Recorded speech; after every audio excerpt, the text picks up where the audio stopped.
Of a solution, तो हमने solution पढ़ लिया, क्या होता है, प्रॉपर्टीज भी पढ़ ली। अब हमारे पास फर्स्ट है कि solution of a solid in a solid. तो जब हम एक सॉलिड और एक सॉलिड को मिक्स करेंगे, उसका सॉल्यूशन बनाएंगे, तो जो मेटल अलॉयज होती है ना, वो बेस्ट एग्जांपल होती है of a solution in a solid की। So metal alloys are the solutions of solid in solid. For example brass is the solution of zinc and copper. तो जब हम कॉपर को और जिंक को, मतलब क्या कि Zn और Cu को जब हम इनके सॉलिड स्टेट्स में मिक्स करवाते हैं, इनका सोल्यूशन बनाते हैं, तो वो ब्रास बनती है, जो होती है एक मेटल अलॉय, मतलब दो मेटल्स को ऐड करके एक मेटल अलॉय बनी, और ये होती है type of a solution solid in the solid की। So alloys are mixture of two or more metals or a metal and a non-metal and cannot be separated into their components by physical method। तो अगर हमें alloy को separate करना है तो उसके लिए हमें फिजिकल मेथड नहीं लगेगा, मतलब वो फिजिकल मेथड से सेपरेट नहीं होंगे, बट अलॉय को एक मिक्सचर माना जाता है क्योंकि ये प्रॉपर्टीज शो करते हैं उनके कॉन्स्टिट्यूएंट्स की।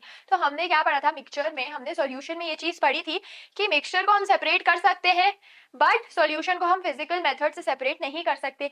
तो आप बोलोगे कि मैम फिर ये सॉल्यूशन में क्यों आ रहे हैं? ये सॉल्यूशन में इसीलिए आ रहे हैं क्योंकि ये प्रॉपर्टीज शो करते हैं अपने कॉन्स्टिट्यूएंट्स की। जैसे ब्रास बना तो ब्रास में प्रॉपर्टीज होंगी जिंक की एंड कॉपर की, तभी इसको हम एक सॉल्यूशन बोलेंगे। अब ब्रास में क्या है, ये मिक्सचर है 30% जिंक का एंड 70% कॉपर का। तो ब्रास बनाने के लिए हमें रेशियो फॉलो करना है 3:7, जिसमें 3 पार्ट्स होंगे जिंक के एंड 7 पार्ट्स होंगे कॉपर के। तो ये जो रेशियो है ये भी फिक्स्ड है। अब अगर हम देखें सॉलिड इन द लिक्विड का, तो शुगर सॉल्यूशन इसका बेस्ट एग्जांपल है, क्योंकि शुगर के हम क्यूब्स डालते हैं या जो शुगर हम डालते हैं वो सॉलिड फॉर्म में होती है। सॉल्ट सॉल्यूशन भी इसका एक एग्जांपल है जो कि इस पे जाके पूरा डिसॉल्व हो जाता है। अब अगर हम देखें एक सॉल्यूशन आयोडाइन का अल्कोहल में, तो इसको हम टिंक्चर ऑफ आयोडाइन बोलते हैं, जिसको हम मिक्स करते हैं, जिसको हम अचीव करते हैं by mixing solid and a liquid. Iodine होती है हमारी सॉलिड फॉर्म में, अल्कोहल होता है हमारा लिक्विड फॉर्म में, जिसको हम क्या बोलते हैं, टिंक्चर ऑफ आयोडाइन। अब अगर हम एक लिक्विड और एक लिक्विड को मिक्स करेंगे तो ये बेस्ट एग्जांपल है विनेगर, जिसमें हम एसिटिक एसिड को मिक्स करते हैं पानी में।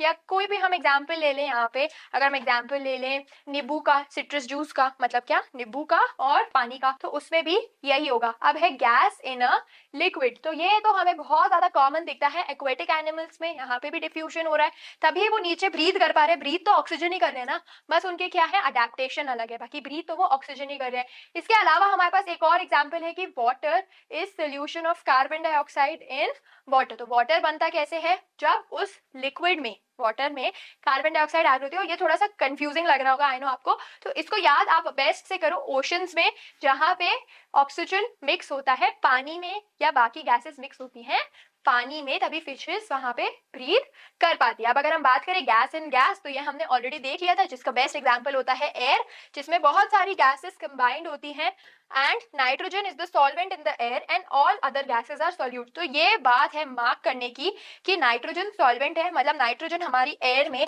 71% में प्रेजेंट है और बाकी सब एयर है ना, वो 1 या 2% में छोटे छोटे अदर गैसेस में प्रेजेंट है। अब नाइट्रोजन सॉल्वेंट है, मतलब बाकी सारी गैसेस आके नाइट्रोजन में मिक्स होती हैं, और बाकी सब गैसेस मिक्स होती हैं किसमें, नाइट्रोजन में। तो नाइट्रोजन हो गया सॉल्वेंट और बाकी सब गैसेस हो गई हमारी सॉल्यूट। अब अगर हम बात करें कॉन्सेंट्रेशन ऑफ सोल्यूशन की, सो सैचुरेटेड सॉल्यूशंस क्या होंगे कि when no more amount of solute can be dissolved in a solution at a given temperature, it is called a saturated solution. यहाँ ये पढ़ने से पहले एक क्लैरिटी होनी चाहिए कि सॉल्वेंट क्या होता है, सोल्यूशन क्या होता है और सॉल्यूट क्या होता है। तो सॉल्वेंट मतलब जो हमारा लिक्विड होता है यूजुअली, जिसपे चीजें आके मिक्स होती है, या नेसेसरी नहीं अगर लिक्विड भी हो तो उसमें चीजें आके मिक्स होती है, और सॉल्यूट वो होता है जो हम मिक्स करते हैं। तो जब सॉल्यूट मैक्सिमम मिक्स हो गया है, मैक्सिमम कैपेसिटी उसने अचीव कर लिया है और इसके आगे हम कोई और सॉल्यूट मिक्स नहीं कर सकते, then this solution is known as saturated solution, मतलब ये अपना मैक्सिमम पॉइंट अचीव कर चुका है। वहीं पे अगर हम देखें कि जब हम उस सोल्यूशन में और सॉल्यूट मिक्स कर सकते हैं उसका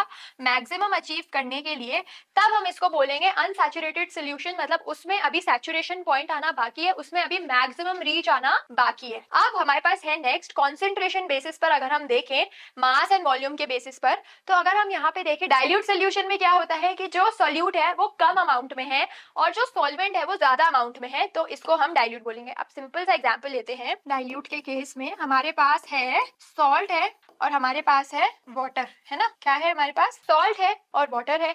इसमें हमने क्या लिया, हमने 1 ग्लास पानी लिया और उसमें हमने 1 टेबल स्पून ऐड किया नमक।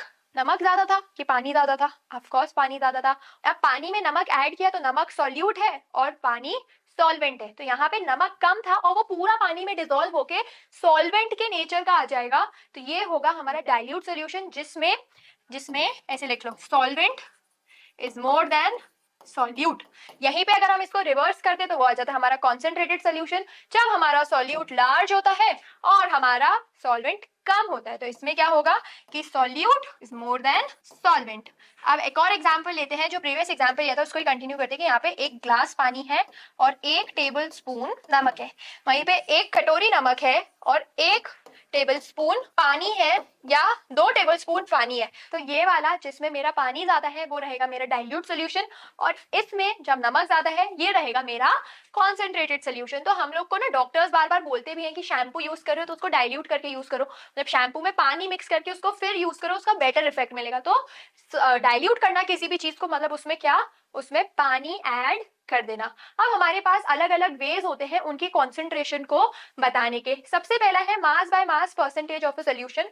तो जितनी भी मास होगी सॉल्यूट की, मतलब क्या कि अगर मैंने 2 ग्राम्स ऑफ ऐड किया था नमक, जिसमें सॉल्यूशन था पूरा 20 ml का, तो इसको जब अगर मैं डिवाइड करूंगी और 100 से मल्टीप्लाई करूंगी तो आंसर मेरा परसेंटेज में आएगा, जिससे हमें पता चल जाएगा कि उस पूरे सोल्यूशन का मास परसेंटेज क्या है। तो अगर मैंने इसको कैंसिल किया तो मेरे पास 10% आंसर आएगा, जो इस पूरे सोल्यूशन का क्या होगा, मास परसेंटेज होगा, है ना।